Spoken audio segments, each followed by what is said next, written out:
xa iniciou a elaboración dos orzamentos autonómicos do ano 2026.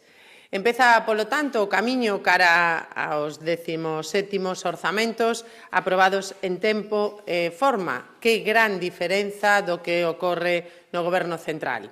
Mentres Galicia comeza a traballar nas contas do ano 2026, iso para Sánchez e os seus é pouco máis que un soño. O Goberno de España segue funcionando cos presupostos de 2023. Galicia segue funcionando e gobernando, pensando nos servizos públicos ou na vivenda. Galicia segue avanzando pola vía da confianza e da estabilidade. Que diferencia co goberno de Sánchez? Dicía respecto aos orzamentos. E que diferenza respecto a tantas cousas? Vaya lío no que están metidos. Estamos ante unha situación insostible, cun goberno podre de corrupción e cun presidente rodeado de imputados do seu partido, do seu equipo e da súa familia. Sánchez é un presidente que xa ve moi preto o seu final. En ningún país de Europa un primeiro ministro co seu historial aguantaría ao fronte do goberno. Pero nin el nin os seus socios fan un mínimo de autocrítica e por iso seguimos nunha situación tan anormal. Falando de socios, un dos seus socios máis fiéis sigue sendo o Bloque Nacionalista Galego, que nin pide explicacións, nin pide dimisións, nin pide eleccións. De feito, o mesmo día que coñecíamos o informe da UCO, Ana Pontón deixou unhas declaracións vergoñentas e afastadas da realidade. Dixo: a min o que me preocupa é que poidamos estar ante casos de lawfare, como xa vimos que se teñen producido e que agora están afectando o Partido Socialista. Non se pode estar utilizando os recursos da xustiza para fins políticos, porque iso é perverter o Estado de Dereito.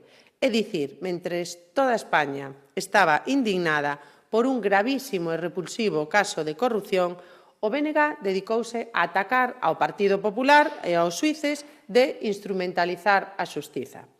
É a esencia do Bloque Negacionista Galego, que tamén nega algo obvio. Son cómplices, son encubridores, son cooperadores necesarios da corrupción do Partido Socialista e seguirán sendo mentres non lle retiren o apoio a Pedro Sánchez. O apoio do BNG ao PSOE, con tal de que non goberne o Partido Popular, non é só en Madrid, senón que se estende tamén a moitos concellos e as deputacións da Coruña e de Lugo. O malo é que o Partido Socialista segue mantendo o apoio do fiel BNG, pero empeza a sufrir a falta de apoio dos seus, dos da casa, daqueles que se empezan a dar conta de que o socialismo é un barco á deriva. O xoves pasado estiven en Monforte, dicindo que Monforte é a zona cero da corrupción, pero creo que me quedei curta. Porque Monforte, co señor Tomé, tamén agora é a zona cero, xunto con Santiago de Compostela, dos líos do Partido Socialista de Galicia. Esta semana, 3 membros do Partido Socialista de Lugo ausentáronse do pleno da Deputación e deixaron a descuberto un lío interno máis. O PSOE galego é un barco á deriva e na provincia de Lugo están gran parte das explicacións. Aquí van 10. Unha. Nas últimas eleccións xerais, Lugo foi a provincia que máis apoio deu ao Partido Popular. En toda España, máis do 50%. Dúas. Gómez Besteiro representou a Lugo nas autonómicas e conseguiu o peor resultado para o socialismo galego, 9 deputados. 3. Unha lucense e pregoeira das festas de Monforte, Isabel Pardo de Vera, é a actriz principal do caso Cerdán.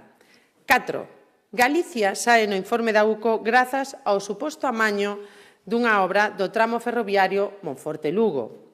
5. En Lugo danlle o premio de veciño do ano a Óscar Puente, mentras despreza a Lugo cando adxudicou máis de 2 millóns de euros de fondos europeos á rede Cerdán-Coldo.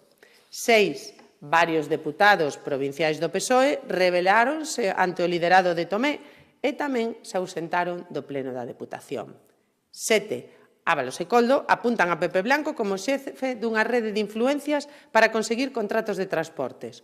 8. Ata a fontaneira do PSOE, Leire Díaz ten raíces en Lugo.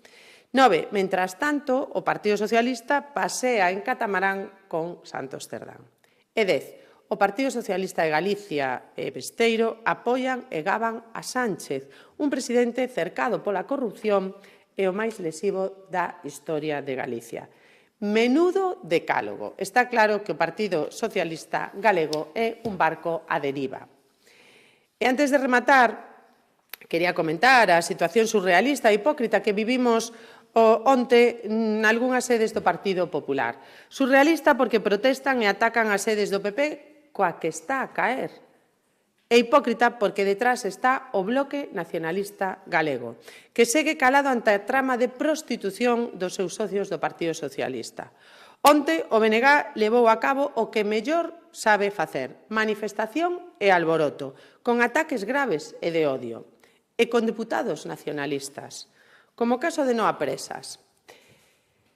Estaba como protagonista na manifestación de Ourense. A Noa Presas aínda non lle escoitei a primeira crítica aos responsables públicos do Partido Socialista pola contratación de prostitutas a cambio de favores. Pero é a primeira en ir á sede do Partido Popular a xulgar esquecéndose da presunción de inocencia. Ali estaba defendendo queimar ao Partido Popular ou dicindo rueda machista estás na nosa lista. Pero de que van? De feministas está claro que non, van de hipócritas. Miren, vou recuperar a pancarta que roubaron onte. Miren, creo que isto é un perfecto resumo. Machismo socialista e cómplice nacionalista. Pois xa que a levaron, a ver se lle serve para abrir os ollos ante o que está ocorrendo. Este é o momento no que levan a pancarta da sede e rouban a pancarta da sede do Partido Popular de Santiago. Titular: Coldo e Ábalos tenían un equipo de 6 prostitutas para agasajar a contratistas del Ministerio. Outro titular: la ley del sí es sí ya ha dejado en libertad a más de 1.500 agresores sexuales. Creo que está claro cales son os partidos que cada día fan máis dano ás mulleres, o BNG e o Partido Socialista.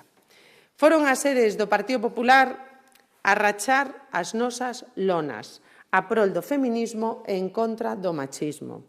O BNG racha lonas porque non pode rachar ideas, moi propio do nacionalismo comunista, que amosa un autoritarismo insólito en pleno século XXI.